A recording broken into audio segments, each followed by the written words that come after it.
안녕하세요. 저는 홀로 힘든 시간을 견디며 이제서야 행복을 찾기 시작한 여자입니다. 각박한 세상 속에서 비탈 길 없이 평탄한 삶을 살 수 없다고 하지만 이 정도까지 살기 힘들 줄은 몰랐어요. 가끔 막장 드라마를 보면서 진짜 이런 일을 겪는 사람이 있을까라는 생각을 종종 했었어요. 그런데 TV에서나 보던 막장 드라마 속 주인공이 제가 될 줄은 과연 누가 알았을까요? 저는 몇 년 전 맷띠 매운 결혼 생활을 한번 맛보고 이혼 후 인생의 쓴맛을 배웠어요. 그래도 다행인 게 예전 같았으면 이혼에 대한 안 좋은 시선들이 많았겠지만 요즘은 너도 나도 이혼을 하니 이젠 이혼 정도는 흠축에도 안 끼더라고요. 덕분에 인생이 호락호락하지만은 않다는 교훈도 얻게 되고 새로운 출발도 할 수 있게 됐어요. 지금부터 어쩌다 제가 이혼을 하게 됐는지 여러분들께 들려드리려고 해요. 저는 대기업까지는 아니지만 그래도 계속 치고 올라가는 추세인 회사에 입사한 평범한 회사원이에요. 입사 당시에 제가 학생 시절 때부터 만나고 있던 남자친구가 있었는데 각자 취업하고 자리 잡는다고 서로 바빠지면서 연락도 뜸해지고 하다 보니 자연스럽게 이별을 맞이하게 됐어요. 아무래도 오랫동안 만난 남자친구라서 그런지 있다가 없으니까 빈자리가 크게 느껴지더라고요. 제 자취방에 있던 전 남자친구의 물건들을 정리하는데 마음이 너무 공허했어요. 그러다 몇 주 뒤 직장 동료가 사람은 사람으로 있는다는 말도 있지 않냐며 저처럼 여자친구와 헤어져서 힘들어하는 친구가 있는데 소개시켜 줄 테니 만나보라는 거예요. 어차피 한번 만난다고 바로 결혼할 것도 아니니 소개를 받았었어요. 막상 만나니 취향도 비슷하고 웃음 코드도 비슷해서 의외로 잘 맞더라고요. 그런데 상대방 직업이 의사라 저렇게 잘난 사람이 일개 회사원인 저를 마음에 들어할까 싶었죠. 걱정과 달리 상대방은 저를 마음에 들어했고 결혼을 전제로 진작에 만나보자고 고백을 했어요. 그렇게 저희는 길다면 길고 짧다면 짧을 1년 반이라는 기간 동안 뜨겁게 만나고 결혼을 했어요. 저희가 결혼 전에 임신과 출산에 대해 엄청 이야기를 많이 했었어요. 저는 하고 있는 일을 더 하고 싶고 신혼도 길게 즐기고 싶어서 2년 후에 아이를 갖자고 제안했죠. 남편도 아이 낳으면 돈이 많이 드니 그동안 돈 모으자며 제 의견을 따라주더라고요. 남편은 걱정이 안 됐는데 시어머니는 어떤 반응을 보이실지 정말 걱정을 많이 했어요. 한참을 망설이다 용기를 내서 시어머니께 저희가 내린 결론을 말씀드렸는데 시어머니께서는 가만히 고개만 끄덕이며 듣고 계시다가 흔쾌히 그렇게 하라고 하시더라고요. 솔직히 시어머니 반응을 걱정했던 게 남편이 4대 독자였기 때문인데요. 제 친구들 중에서도 남편이 독자인 집안이 있었는데 임신 압박이 어마무시한 거예요. 제가 결혼 전부터 주변에서 그런 얘기들이 들려오니 걱정이 안 될 수가 없었죠. 다행히 시어머니께서 허락을 해주셔서 아무 걱정 없이 2년간 신혼생활을 즐길 수 있었어요. 하지만 정확히 2년 후부터는 매일매일 지옥 같은 생활들이 반복됐어요. 저희는 시어머니와 약속한 대로 2년간 신혼을 즐기고 아이를 가지려고 노력하고 있었어요. 아이를 언제 가지는 게 제일 좋을지 사주도 보고 옛날 사람 마냥 합방 날짜까지 잡았었어요. 그렇게 노력을 했지만 6개월이 지나도 임신 소식은 들리지 않았어요.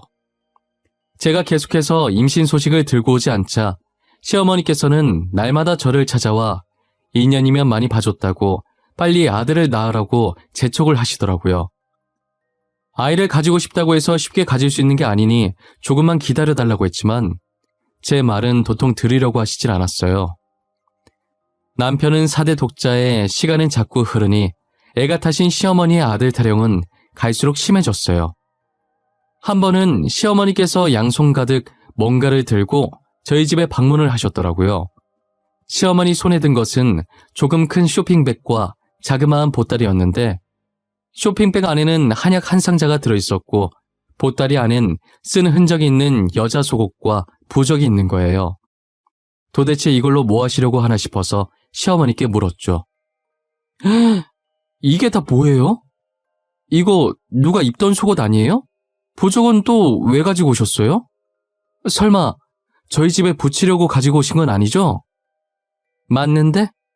아니 글쎄 점쟁이 말로는 이 부적이 아들 낳게 해주는 부적이라고.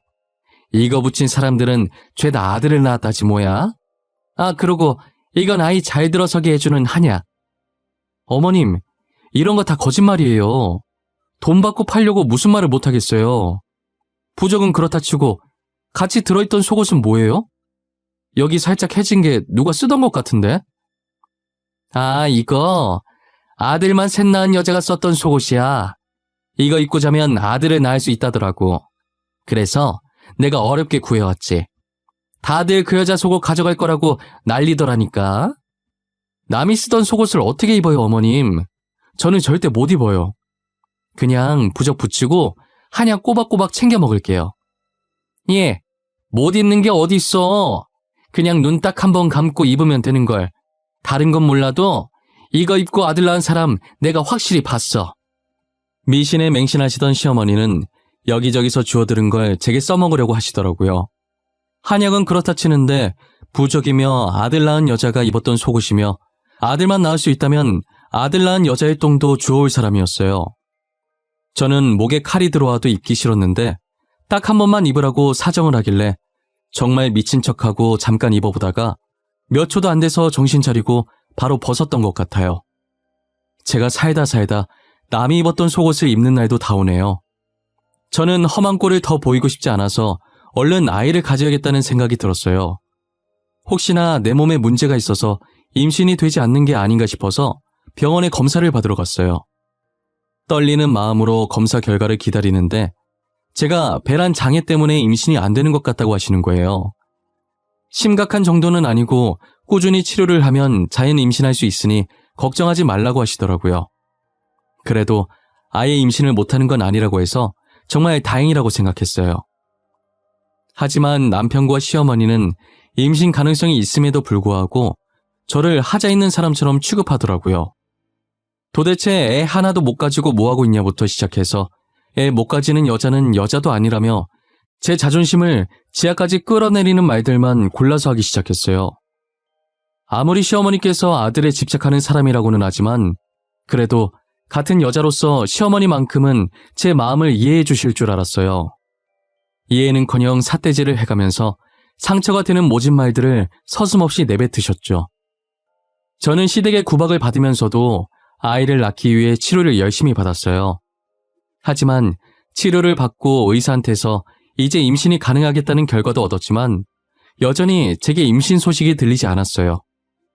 그랬더니 시어머니께서는 더 이상 기다려줄 수 없다고 하시면서 애 못 가질 거면 더 늦기 전에 남편 세장가 보내야 하니 하루라도 빨리 이혼하라고 하셨죠. 시어머니께서 저렇게 얘기하시는데 제가 누구 좋으라고 이혼을 해주나요? 저도 쓸데없는 오기가 생겨서 악착같이 이 집에서 버티리라 마음먹었어요. 매일같이 제 면전에 이혼 서류가 날아다녔지만 절대 도장을 찍어주지 않았어요. 저에게도 이런 잡초 같은 근성이 있을 줄은 전혀 몰랐네요. 시댁 식구들이 저를 밟으면 밟을수록 저는 더 단단해졌어요. 그러나 단단해졌던 저는 불과 몇 달이 지나지 않아 뿌리채 완전히 뽑히고 말았어요. 시어머니께서는 평소와 달리 저를 다정하게 부르시더니 제 옆으로 초음파 사진 하나를 던지시더라고요. 너 이게 뭔지 알지? 초음파 사진이야. 실제로 보는 건 처음일 텐데 많이 봐둬. 여기 조그만 게 애기야. 보이니 이거? 맞다. 영상도 있는데 보여줄까? 이걸 왜 저한테 보여주시는데요? 이젠 방법을 바꾸신 거예요?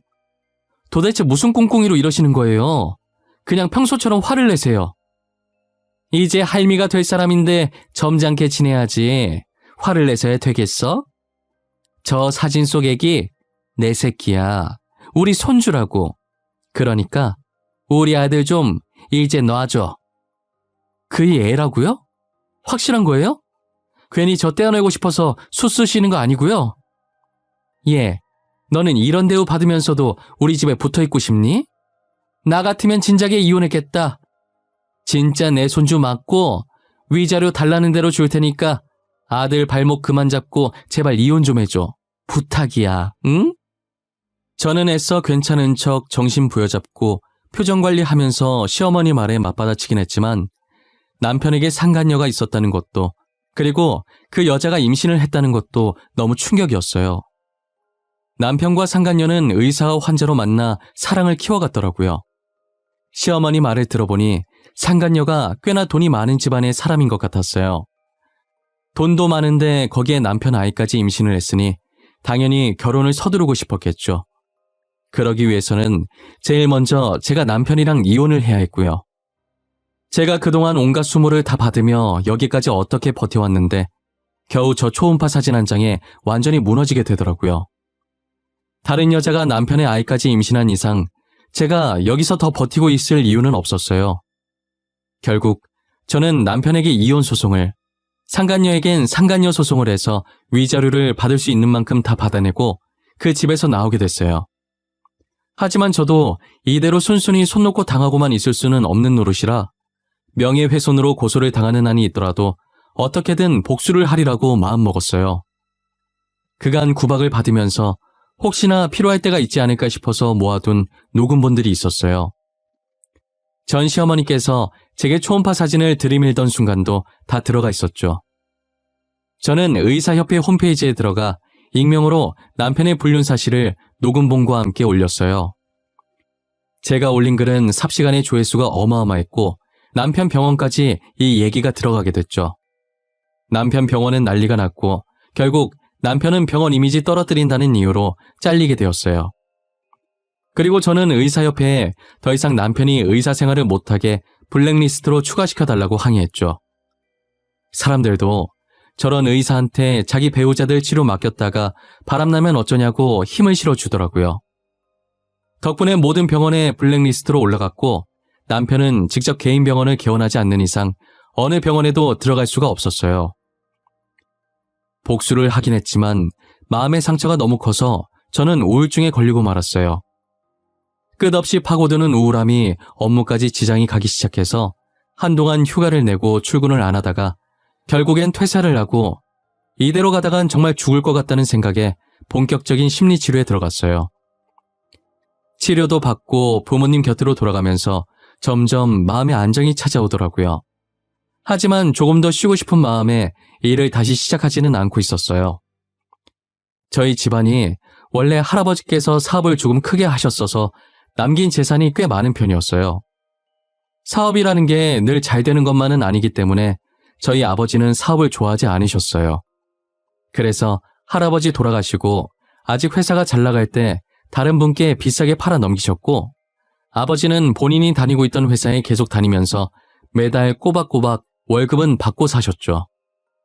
이것 때문에 동네 사람들 사이에서 저희 집안에 대한 이야기가 많이 나왔었어요. 할아버지 회사가 잘 나가서 돈 많은 부자인 줄 알았는데 그것도 다 빚으로 내서 운영한 거고 할아버지 돌아가시고 빚 갚으려고 다른 사람한테 회사 넘겼다고 알고 보면 빈털털이라면서 씹어댔죠. 하지만 아버지는 오히려 그 헛소문이 더 많은 사람들한테 퍼져나갔으면 좋겠다고 하셨어요. 그래야 저희한테 돈 보고 접근하는 사람들이 없어진다면서요. 아버지의 바람대로 소문은 빠른 속도로 퍼졌고 저희에게 돈을 노리고 접근하는 사람들이 없었어요. 그렇게 할아버지의 숨겨진 재산들은 저희 가족들만의 비밀이 되어버렸죠. 그래서 저도 할아버지 재산의 존재를 잊고 있었는데 아버지께서 갑자기 저를 부르시더니 할아버지가 생전에 사놓으신 땅이 하나 있는데 재개발에 들어가서 땅값이 미친 듯이 올랐다는 거예요. 그 땅이 할아버지께서 제 앞으로 남겨놓은 유일한 재산이었는데 돈도 얼마 안 되는 땅이어서 얼마 전까지도 부모님께서 팔까 말까 고민했었다고 하시더라고요.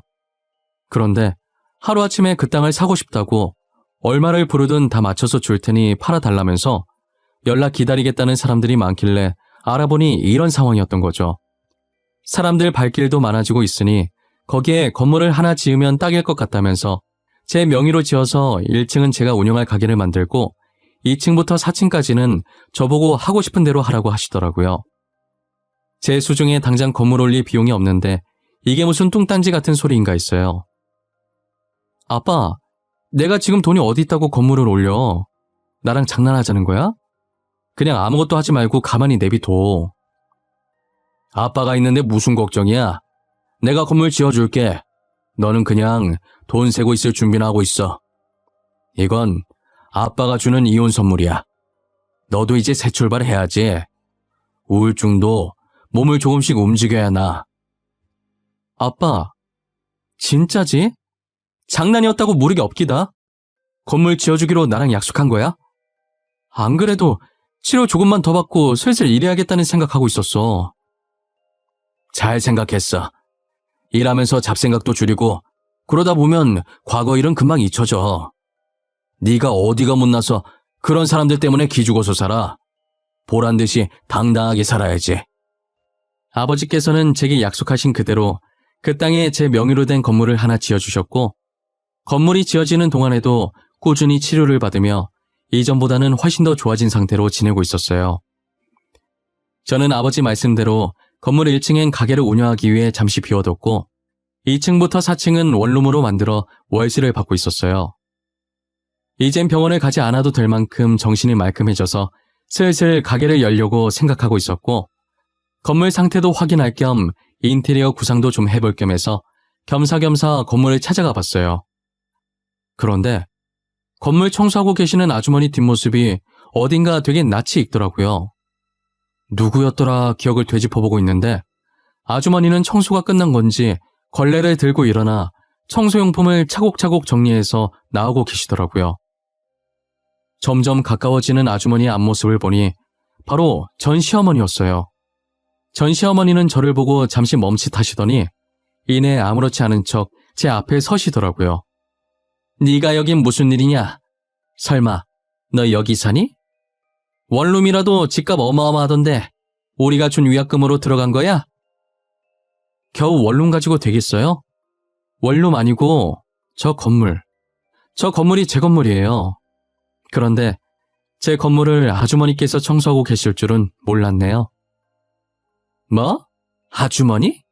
나 참 어이가 없어서. 내가 왜 네 아주머니야? 나 네 시애미였던 거 잊었어? 이혼한 마당에 계속 시어머니 대접을 해드릴 필요가 있나요? 건물 청소하러 오셨으면 청소만 하고 나가주시겠어요? 사람 화나게 하지 말고요. 진짜 이 건물이 네 건물인 거야? 아니, 어떻게 이게 네 건물이야? 로또라도 당첨된 건가? 뭐든 잘 됐네. 안 그래도 우리가 널 좀 찾고 있었거든. 우리 아들이랑 너랑 재결합시키려고. 제가 아주머니 아들이랑 재결합을 왜 해요? 그 집에 뭐 좋은 게 있다고 재결합을 해야 해요? 왜요? 그 여자가 낳은 아이가 아들이 아니라 딸이었어요? 그년 얘기는 하지도 마라. 요망한 년이 남의 씨 데리고 와서는 우리 집 씨라고 속인 거야. 돈 많은 것도 다 거짓말이었어. 너한테 준 위자료도 대출 써서 줬다더라. 알고 보니 상간녀가 전 남편의 아이를 임신했던 게 아니었어요. 게다가 돈 많은 집안 딸인 줄 알았는데 하루 벌어 하루 살면서 사치 부리는 여자였던 거예요. 상간녀는 전 남편과 만나면서 몰래 다른 남자들과 하룻밤을 즐기고 다녔었나 봐요. 그 많은 남자들 중 한 사람의 아이를 임신했고 아이의 친부는 가난한 집안에다 직업도 변변치 않은데 전 남편은 의사에다 어차피 연인 관계겠다 이참에 팔자나 펴보려고 전 남편 아이인 척한 거죠. 그런데 저와 이혼을 하면서 전 남편이 더 이상 의사 생활을 못하게 되자 상간녀는 이 집안에 더 있을 필요가 없다는 걸 느끼고 전 남편과 헤어졌다고 하더라고요. 그야말로 전 남편과 전 시어머니는 낙동강 오리알 신세가 되어버린 거죠. 그래도 운 좋게 전 남편이 다른 여자를 다시 만났고 이번엔 진짜 돈이 있는 집 여자였대요. 돈은 잘못 벌어도 되지만 무조건 건강해야 한다고 건강검진을 받아오라고 시켰나 봐요. 전 남편은 여자 쪽에서 시키는 대로 몸 구석구석 검사를 받았는데 무정자증이라는 진단을 받은 거예요. 결국 그 여자 집에서 반대를 해서 결혼이 무산됐고 전 남편은 결혼이 무산된 슬픔보다는 무정자증이라는 사실에 충격을 받아 정신을 못 차리고 있다고 하더라고요. 제가 그동안 임신을 못했던 것도 다 전 남편이 무정자증이어서 그랬던 거예요. 그렇게 제 몸에 하자가 있어서 임신을 못한 거라고 구박하더니 정작 전 남편이 씨 없는 수박이었던 거죠. 전 남편의 무정자증 소식을 듣고 나니 그동안 제가 받았던 수모들이 억울해지는 거예요. 그런데 전 시어머니는 눈치도 없이 서로 하자 있는 건 쌤쌤이니까 재결합을 하자고 애원하더라고요. 저는 그런 전 시어머니를 뿌리치고 불쌍해서 청소하는 것까진 뭐라 하지 않겠다고, 대신 다시는 아는 척하지 말라고 하고 가게 리모델링 끝날 때까지 건물에 찾아가지 않았어요. 저는 평소에 꽃을 좋아해서 꽃 장사도 하면서 일주일에 한 번씩 원데이 클래스를 하기 시작했어요. 제가 오픈하기 전에 전 시어머니가 찾아올까 걱정을 엄청 많이 했었어요. 그런데 자신도 저를 잘못 건드렸다가 괜히 일자리 잃을 것 같았는지 제 눈앞에 안 나타나더라고요. 한동안은 안 보이길래 앞으로도 안 나타날 거라고 생각하고 마음 편히 일을 했어요. 3달 정도 지났을 때 전 시어머니가 저희 가게에 나타났더라고요. 제 예상대로 그동안 잘릴까봐 안 나타났는데 이제 다른 건물 청소로 바뀌어서 다시 나타난 거예요. 처음엔 말로 다시 잘해보자고 전 남편이랑 재결합해달라고 하시더라고요. 저는 단호하게 절대 재결합할 마음 하나도 없으니까 돌아가달라고 했어요. 그랬더니 갑자기 소리를 지르면서 제 뺨을 때렸다가 가게에 있던 꽃을 저한테 던졌다가 꽃 담으려고 놔뒀던 통들을 찾다가 아주 난리가 난 거예요. 어차피 가게에 CCTV가 있어서 증거 자료로 제출해서 고소하고 손해배상 청구하면 되니까 가만히 있었어요. 제가 계속 가만히 있으니까 약이 올라서 더 열받는지 자기 분을 이기지 못했어요. 그러더니 자기 옆에 있던 꽃을 뽑아서 바닥에 팽겨치고 그 통 안에 있던 물을 저한테 뿌리려고 했는지 통을 잡고 힘을 주는데 누군가에 의해서 통이 다시 바닥으로 떨어졌어요. 물이 사방으로 튀었고 통은 바닥을 나뒹굴고 있었어요. 저는 물을 맞을 준비하며 고개를 살짝 숙이고 눈을 감고 있다가 통이 떨어지는 소리에 고개를 들었죠. 전 시어머니 앞을 막아선 건 저희 가게 단골 손님인 아주머니 한 분과 젊은 남자분이셨어요. 이 아줌마가 진짜 미쳤나? 지금 남의 귀한 집 딸한테 이게 뭐하는 짓이에요? 요즘 시대에 남의 영업장에 와서 무식하게 누가 이런 짓을 한답니까? 네? 어디서 배워먹은 버릇이에요? 당신은 누군데 끼어드세요? 남의 일에 신경 끄고 가던 길이나 마저 가세요. 내가 내 며느리한테 화 좀 내겠다는데 무슨 상관이야? 며느리는 무슨 며느리? 이혼했으면 남남이지. 도대체 여기에 당신 며느리가 어디 있는데? 이제 내 며느리예요. 그러니까 당신 한 번만 더 여기 나타나면 진짜 내가 가만 안 둘 거예요. 알겠어요? 아주머니는 전 시어머니한테 삿대질하며 고래고래 소리를 지르셨고 전 시어머니는 처음엔 같이 소리 지르다가 아주머니의 포스에 압도되어 아무 말도 못하고 계셨었어요. 그리고 남자 손님은 안에서 전화하기엔 시끄러우니 가게 밖으로 나가서 경찰에 신고를 해주고 계셨죠. 결국 전 시어머니는 경찰에게 끌려나갔고 저와 손님 2분도 같이 경찰서에서 참고인 조사를 받았어요. 손님의 증언과 제가 제출한 CCTV 증거를 토대로 전 시어머니는 폭행과 영업방해, 그리고 기물파손으로 벌금과 손해배상 청구를 피할 수 없었어요. 그리고 경찰서 간 김에 더 이상 시댁이 찾아오지 못하도록 접근금지 신청까지 하고 나왔어요. 접근금지 신청 때문에 저보다 먼저 나간 손님 2분은 제가 나올 때까지 밖에서 기다리고 계시다가 제가 나오자 한달음에 달려와서는 많이 놀랬겠다고 걱정해 주시더라고요. 저를 도와준 아주머니와 젊은 남자 손님은 모자지간으로 정말 사이가 좋으셨어요. 저희 가게에 일주일에 3-4번은 오시는데 가만히 보고 있으면 저도 괜시리 웃음이 나는 가족이었죠. 원데이 클래스도 들으러 오시고 꽃도 사러 오시고 아주머니께서는 가끔 제 일도 도와주시곤 하셨어요. 부모님만큼이나 편한 분이 있냐고 물으면 바로 아주머니라고 답할 수 있을 만큼 제게 너무 잘해주셨죠. 제 일을 도와주면서 이런저런 얘기를 하다가 제가 이혼했다는 사실도 밝히게 됐고 아주머니께서도 남편과 사별을 했다는 사실을 알게 되었죠. 요즘은 이혼 흠도 아니라고 얘기 들어보니까 제 잘못 하나도 없으니 당당하게 살라고 조언도 해주셨어요. 아주머니는 저의 이런 추한 과거 얘기도 서스럼 없이 꺼낼 수 있는 편한 분이셨어요. 걱정 가득한 눈빛으로 제 손을 꼭 잡아주시는데 마음만큼이나 손도 참 따뜻하셨죠. 그러다 문득 가게에서 아주머니께서 전 시어머니한테 하신 말씀이 생각나는 거예요. 자신의 며느리라고 하신 게 단지 저를 구해주시려고 한 말 같은데 괜히 무슨 뜻인지 궁금해지더라고요. 그래서 셋이서 나란히 경찰서에서 가게로 돌아오는 길에 살짝 물어봤어요. 제가 계속 괜찮다고 했는데 굳이 가게를 치워주겠다고 하셔서 같이 가던 길이었거든요. 저 아주머니, 혹시 아까 하신 말 무슨 뜻이었어요? 제가 아주머니 며느리라는 말이요. 저 구하시려고 다시는 나타나지 말라고 일부러 하신 말이죠? 그런 것도 있고 지은 씨가 진짜 우리 며느리 했으면 좋겠다는 마음도 있고 나 지은 씨 되게 좋아하거든. 어른들한테 싹싹하고 일도 꼼꼼하게 잘하고.